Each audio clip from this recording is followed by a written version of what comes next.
Hey everybody, Austin here again with a Let's Play walkthrough. Today it's going to be Castlevania for the NES, the good old classic Castlevania.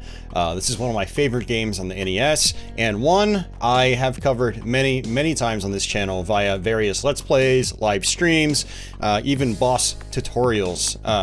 So I've done Castlevania a lot on this channel. I probably don't need to do it again, but it's October as of doing this video, and during October I like to play spooky games.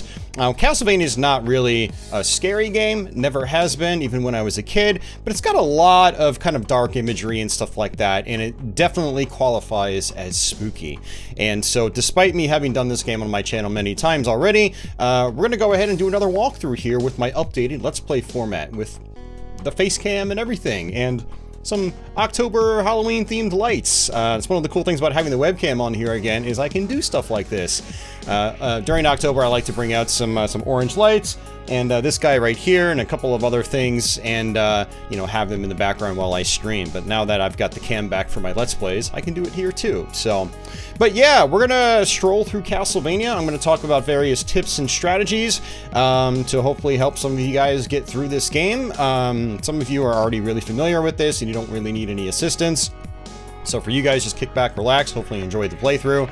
For those of you guys new to the game, hopefully this Let's Play will be able to get you up to speed and get you on with the game a little bit easier than, you know, it might come for you know, a lot of people normally. So I'm going to be mixing things up for people that have seen my previous playthroughs though. I intend on using the stopwatch for the first couple of levels. It's not really a strategy I do, just because I just don't do it, but it is a totally viable strategy, and it's a really good one for brand new players. So I'm going to demonstrate that, and then I'm going to, you know, demonstrate the usual sort of cheap boss strategies for, say, Frankenstein and the Grim Reaper and whatnot, to show new players how to get through those really tough fights really easily.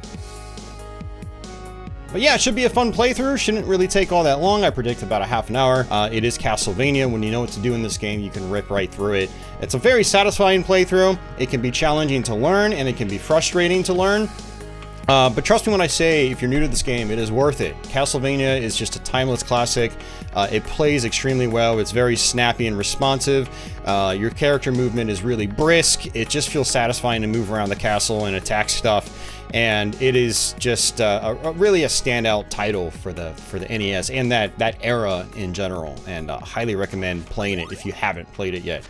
So with that, let's go ahead and hit this start button here and jump right into it.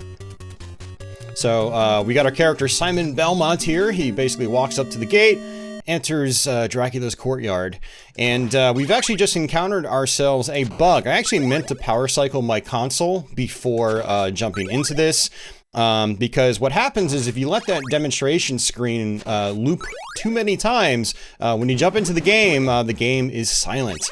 And you'll also notice that I just jumped over that door. There are a bunch of hidden money bags in this game. You don't really get anything for them outside of points. There's not like any sort of completion goal or anything like that.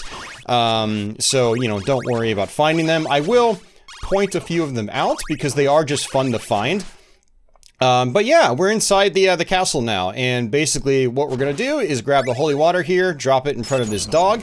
To activate sub-weapons in this game, you press up and B, up and attack. So A jumps, B attacks. You can also find hidden objects within walls themselves. So there's a money bag, it's worth 400 points.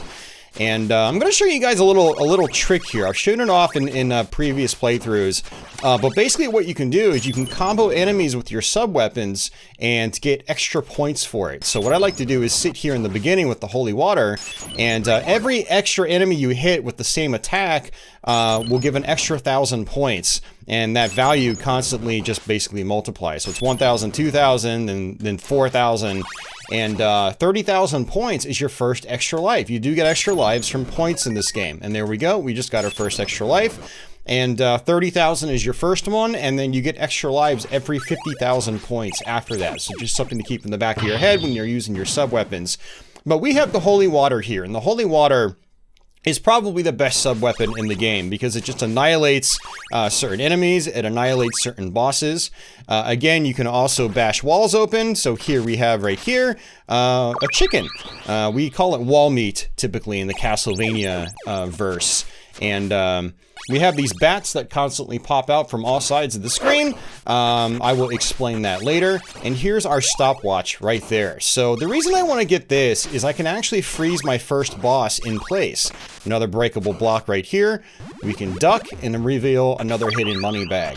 Just for some points. It's 1,000 points. It's nothing crazy. But again, like I said earlier, it's just fun finding them.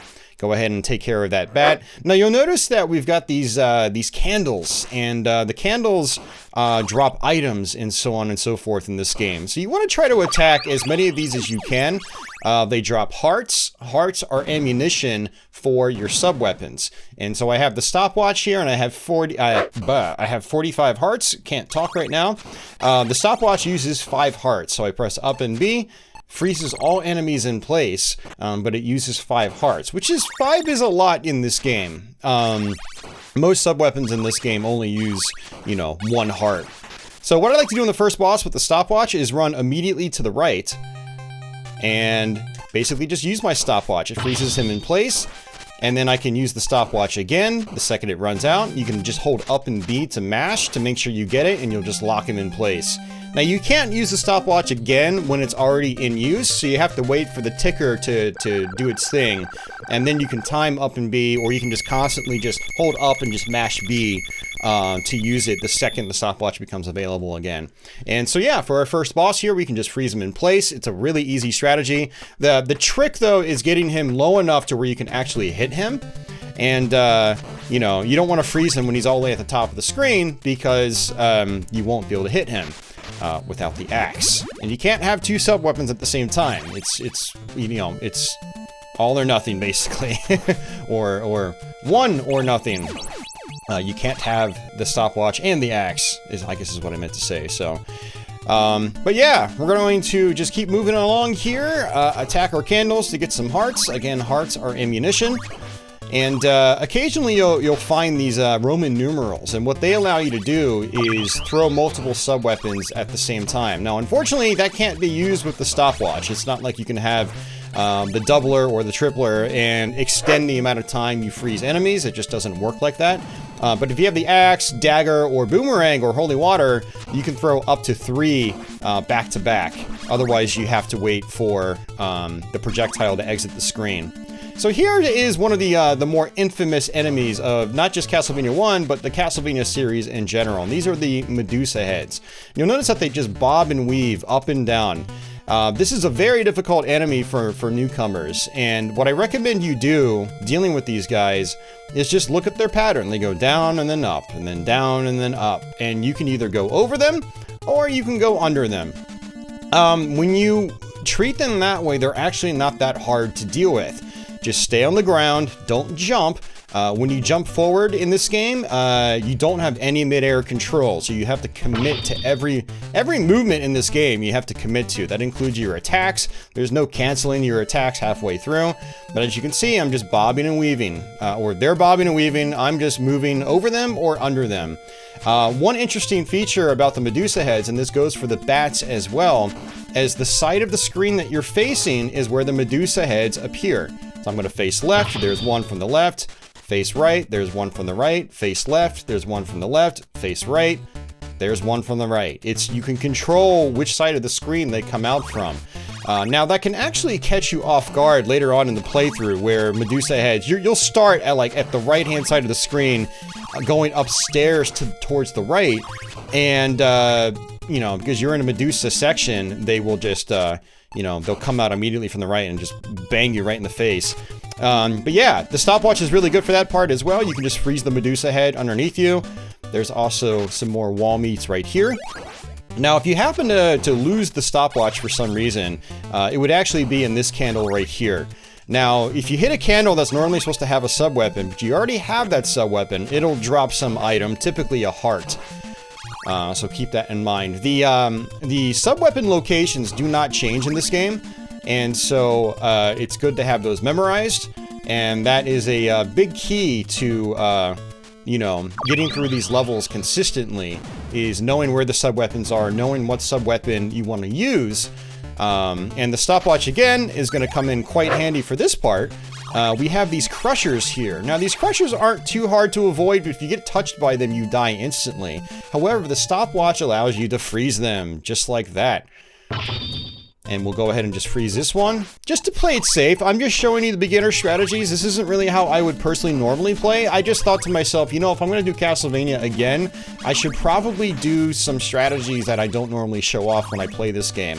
And the stopwatch is one of the big strategies that I don't really show off. You can use it here on these bone pillars. Basically, those guys they'll blink, and then they'll shoot out multiple projectiles back to back. These are little ghosts. You can just whack them. And more Medusa heads on this part. And if I wanted to, I can just freeze time. No Medusa heads. There's one. Because the stopwatch only lasts for a few seconds, but I do want to save some hearts for this boss fight. And this is Medusa herself. So we again, just like the bat, we freeze Medusa. And just keep attacking. You can attack sort of like on a rhythm. It's like 1, 2, 3, 4. The attacking in this game, you know, it's not a super fast attack like in Mega Man or something like that, but you can still time it and be rhythmic with it, and the rhythm feels really good. So it's like bam, bam, bam, bam, if you get it just right. If you don't get it just right, then your attack's probably gonna be a little bit slower. Now, if I really wanted to, I could try to carry the stopwatch all the way through this level. Might not be a bad beginner strategy, but I'm gonna go with the holy water here. And the reason for that is the holy water does help against certain enemies, but it also is really good in this boss fight. And there's some more wall meat right there. Just jump and attack that block. And those are hunchbacks. They would later be known as fleamen in some of the later Castlevania games, like Symphony of the Night. That little jar right there is actually a few seconds of invincibility. You'll just blink a bunch of times, and then eventually it'll wear off. And what I like to do is drop some holy water right here. And that did not work, unfortunately, but what happens oftentimes is that crow will just run right into the holy water, and you'll kill the crow instantly. And you hold up to go upstairs, you hold down to go downstairs. Now, one thing that's nice about stairs is that if you get hit, there's no knockback damage while you're on those stairs, while you're latched onto them. Now, if we duck right here, we'll actually find ourselves another hidden money bag, just like that.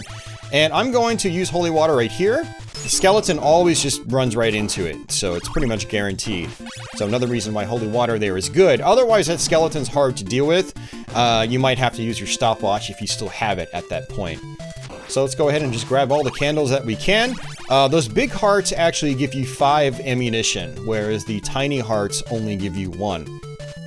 This candle up top, vertically above me, that gives you a boomerang cross. In later Castlevania games, it was just called the cross, but stateside in North America, it was called the boomerang. And very, very good sub-weapon, especially if you get the Roman numeral 2 or 3, which is the doubler or tripler, as I'll refer to it for the rest of the video.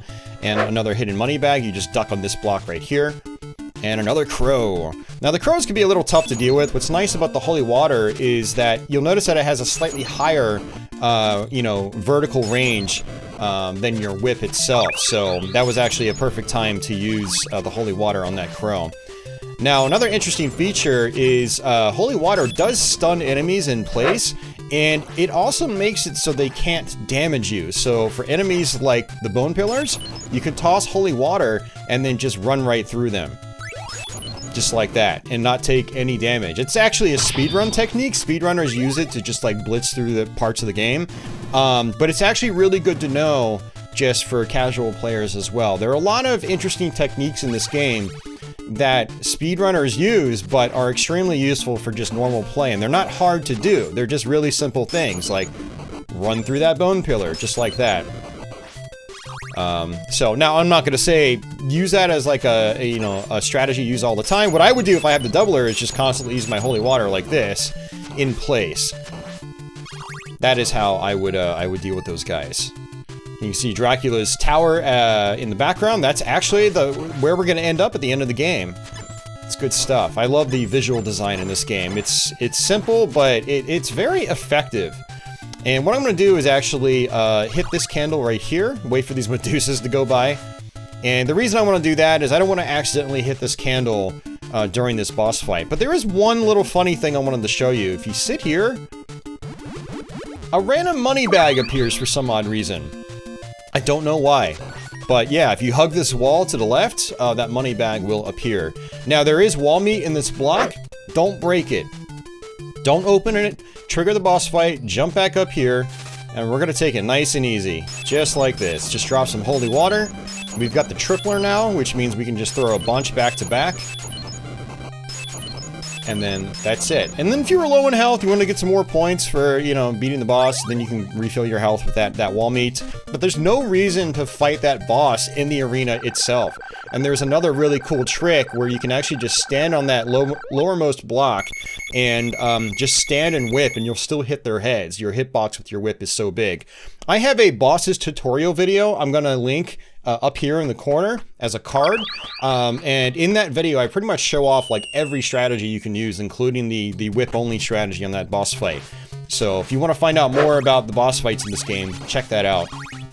What I'm going to do is actually grab the stopwatch here, and what I'm going to do is use the stopwatch because you've got bats that come out, and then you've also got mermen that appear, and these mermen can be kind of mean to deal with. Same with the bats. You know, the bats will be, you know, you have to deal with the bats at the exact same time as the mermen pop out, and it's a notoriously difficult part in this game.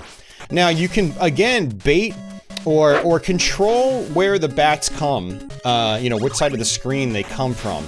So, you know, if you think a bat's going to spawn in, turn left. Maybe having them come from behind will be easier to deal with than them coming from, you know, from the front. But yeah, we got through that pretty smoothly, which is nice. And lots of hunchbacks here. And one of the big keys with the hunchbacks is when you've got your chain whip or your morning star whip, you start with just the leather vampire killer. You can just stand and whip them. The hitbox on your whip is so big. What I see a lot of new players do is they duck an attack. You don't have to do that. Just stand and whip. Now, you do have to be careful about this part. If you want to take the holy water to the boss fight, be careful because these guys do drop items. They do also have a tendency of dropping an axe. And I don't want that for the boss fight. I'll take that though. But again, just wait, you know, play it safe. Grab the hearts. Grab the hearts. The hearts are good. And there we go. Now we're just gonna hold right. There's this bone dragon, as they call them in the series. If you just hold right, another speedrun technique, you just run straight under them. It's guaranteed 100% of the time. Now, if you've watched the introduction video, you'll notice that the CPU drops this. You don't want that, especially right before this boss fight. But what we do want to do is actually drop some holy water here and attack this bone pillar. Grab this number 2 he drops, and then we're going to also get this wall meat. We don't need the wall meat. We've already got full health, but it's just, that's where it is. Very good to know because it is a long stretch leading up to this point. And let's hope that we can hit him. We did, just a little bit. Unfortunately, this part can be a little tricky. Ideally, you want to try to hit him, you know, the second he comes out, and I wasn't paying attention there. But that's fine. Not a big deal. So for Frankenstein's monster here, we want to just drop holy water on him and just kind of roll with this. Just like that. Now, I've only got a doubler right now, so I wasn't really timing that correctly, and part of the reason for that is that I just, you know, threw out the first 2 immediately, and because of that, I wasn't able to taper them. What I recommend doing is throwing one, waiting, throwing another, waiting, throwing another, waiting, you know, just like that. Keep a rhythm going, and that's how you can keep the bosses stun locked. If you throw the first couple too fast, like bam, bam, you know, the boss might actually start moving, and you know, he'll come out of his locked state, making him, you know, a little more difficult to deal with. So this is, you know, the next level. This is going to lead us to the Grim Reaper, or Death as he's known as in later Castlevania games. That candle right there would normally be holy water if I didn't already have holy water. Very important to know because a lot of people struggle with this level and they don't know how to deal with it when they get a game over or they die for the first time at the Grim Reaper.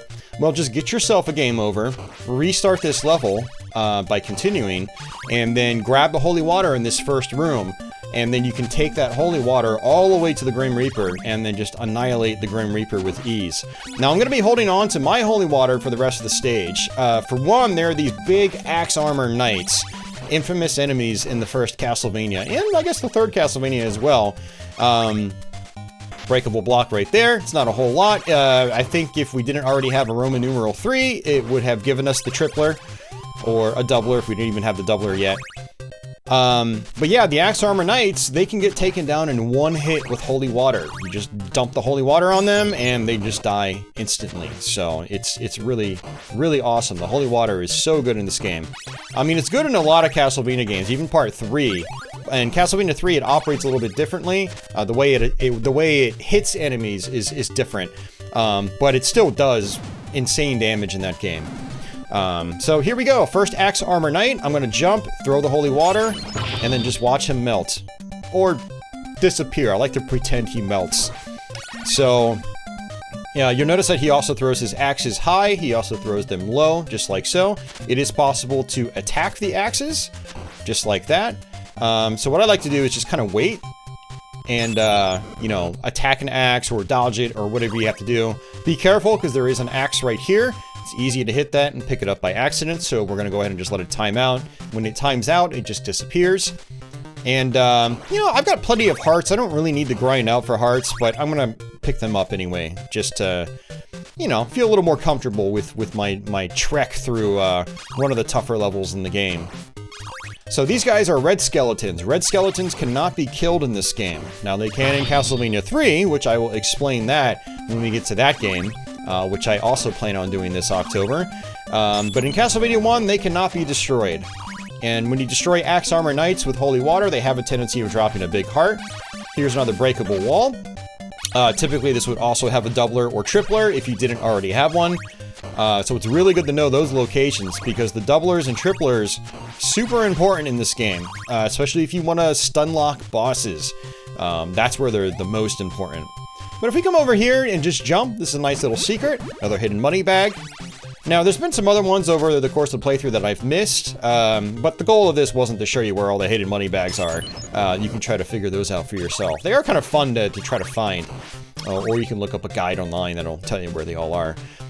There are some actually, some hidden items that only appear on the second loop of the game. We're not going to do the second loop today. I've done multiple second loop playthroughs before on my channel. Yeah, one thing that adds a little bit of replay value to this game is the fact that they add a couple more hidden items on the second run of the game. So, you know, Castlevania is an arcade-style game. It was during that era where, you know, arcade games were normal. You know, they were still popular. And on the second loop, this is where one of the extra hidden items would be in that block right there. But what games would do back in the day, for those of you guys that are a little bit younger, is they would loop again after you finish them. And in the arcade setting, it was not just about completing the game, but it was also about getting a high score. And so by the games looping and playing through again on the same credit, you would be able to rack up your score even higher for that score leaderboard. This block right here drops some more chicken or wall meat. And this is the part I was talking about right here, where you go up the stairs to the right and Medusa heads they just come right at you. And that's because, again, you're facing to the right. Medusas come out based on the direction that you're facing. So what I recommend on this part, if you can, if at all possible, just always be facing left. I think it's easier to deal with them from the left than it is to the right. But that's an infamous hallway. What we're going to do is trigger the Grim Reaper and drop holy water right here. This is how you don't even have to deal with the Grim Reaper. Did we go through that whole level without even taking a hit? That's actually kind of rare for me. That's kind of cool. I'll take that. We're probably going to get hit a lot on this next level. This next level can be really tough to deal with. And I'm trying to figure out if I want to just hold on to my holy water. No, I'm going to demonstrate the easier strategy. So there's a stopwatch in the first screen here, and we also have to contend with really big bats. Basically, the boss of the first level, he's now a regular enemy in the game, and this was a common design technique back in the day, and I guess it still is these days. It's a design technique I've always enjoyed. You know, Doom does it with its Barons of Hell and things like that.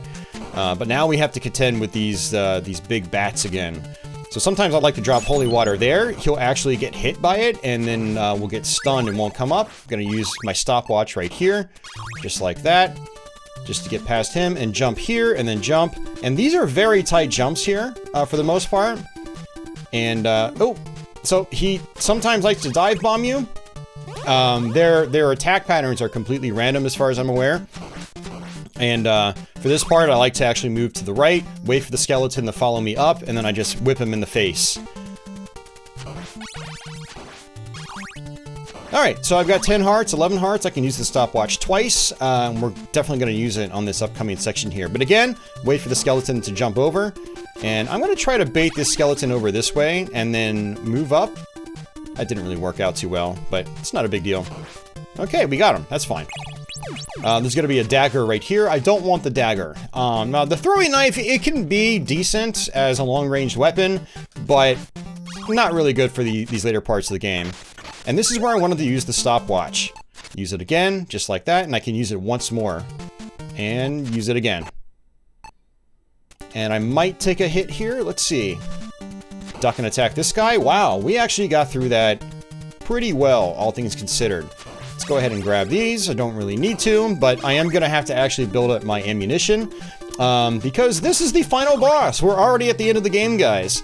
Now, here's a funny little trick. I'm not going to do it right now. But if you have very little health, fall off the edge, you'll actually restart right here. So there's no going back to the very beginning of the level. You know, you just start right there, you'll have full health. And what we're going to do here is just grind out.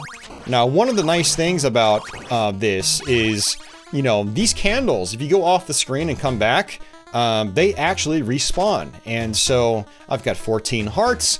Well, we're gonna get like, I don't know, maybe 40 something. That's a good safe number, I think. The reason for that is we want to have a bunch of hearts for Dracula's second form. Dracula's second form, while maybe less tedious than the first form, is probably the more challenging of the two. And this is definitely an endurance battle boss fight. The first form takes quite a while to you know, whittle away. It takes a long time to whittle away in his health bar.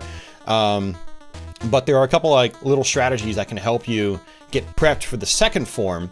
And you know, for a lot of people, they get past the first form. The second form is a complete surprise, and it just, they're already worn down by that point. They're you know, they're worn out. It's like it's a grueling fight, especially by 8-bit standards. And when they get to the second form, they don't have the energy to deal with him.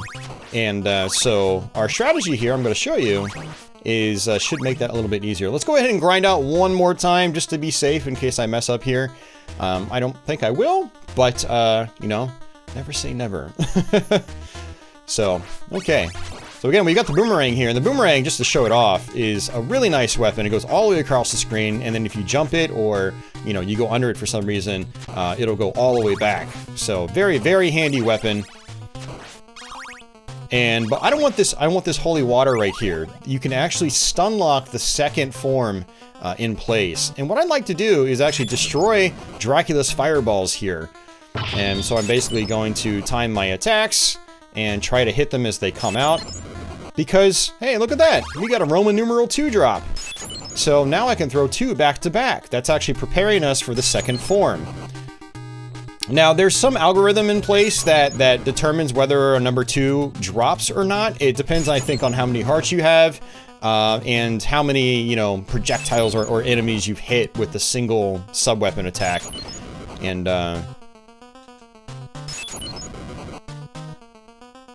And you know what? I'm actually probably fine with the doubler. It's probably okay. I probably don't really need the tripler, but we'll try to do it anyway.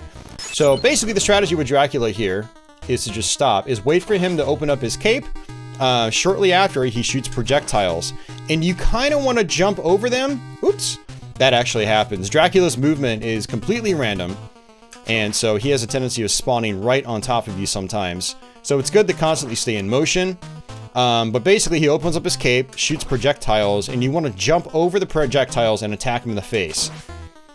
Now, if you jump too early, the projectiles will actually track you vertically, and they will hit you. So you need to wait, predict, you know, when he's going to actually shoot the projectiles, and then jump and attack, just like that.